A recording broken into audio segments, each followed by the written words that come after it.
Merci, Monsieur le ministre. La parole est à Monsieur Meyer Habib. Merci, Monsieur le Président. Monsieur le ministre de l'Intérieur, 130 djihadistes seront rapatriés dans les semaines à venir.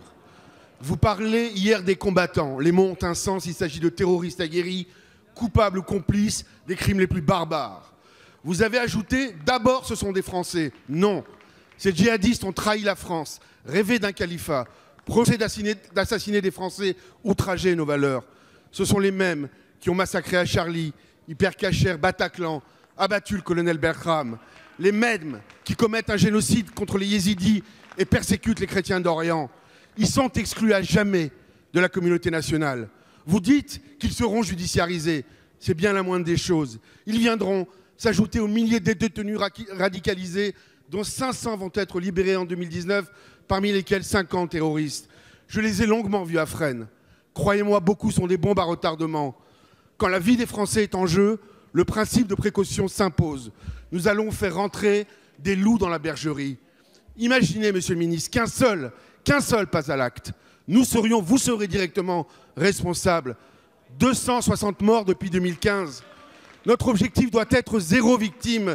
Le doute ne doit pas profiter aux djihadistes. Ils exploitent les failles de notre droit. Je plaide une fois encore pour la déchéance de nationalité, à minima pour les binationaux. Au moins, comme le suggérait hier Valérie Boyer, appliquons le livre 4 du Code pénal, condamnant l'intelligence avec l'ennemi. Je sais la complexité juridique du dossier. S'il le faut, légiférons. Monsieur le ministre, à l'heure du grand débat national, interrogez les Français. Ils ne veulent pas du retour de ces djihadistes.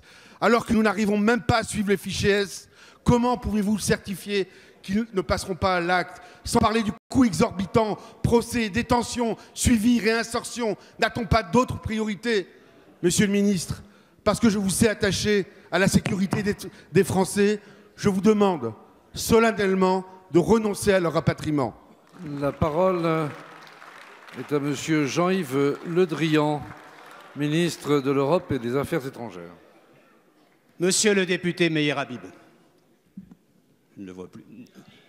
Le gouvernement n'a qu'un seul impératif, la sécurité des Français.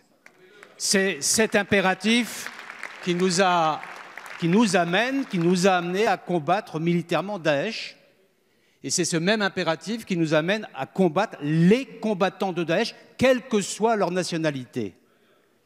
Et quand il s'agit de combattants français, ils sont français, mais ils combattent la France, donc ce sont nos ennemis.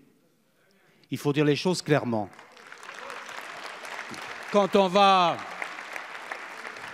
à Mossoul au printemps 2015 ou dans l'année 2016, monsieur le député, vous le savez bien, ce n'est pas pour faire du tourisme. Et donc, en l'occurrence, la position du gouvernement français a toujours été que ceux qui ont commis des crimes doivent les expier là où ils les ont commis. Et c'est ce qui se passe en Irak, puisque des Français ont été jugés, condamnés dans ce pays.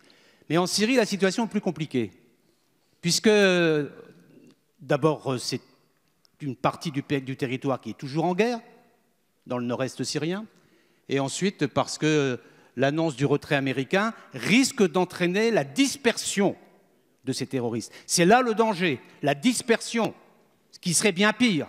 Et donc, nous nous préparons, ce qu'a dit hier le ministre de l'Intérieur, à toutes les éventualités dans le nord-est, parce que c'est notre devoir, y compris à l'éventualité d'une expulsion, parce que c'est notre responsabilité de prévoir tous les risques pour la sécurité des Français. Et en l'occurrence, monsieur le député, vos chiffres ne sont pas exacts.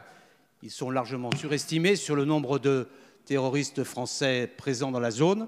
Et en ce qui concerne les enfants, je le dis ici aussi, il y a un traitement spécial qui est étudié au cas par cas, pour les enfants au cas par cas, en relation avec la Croix-Rouge internationale et sous le contrôle des autorités judiciaires françaises.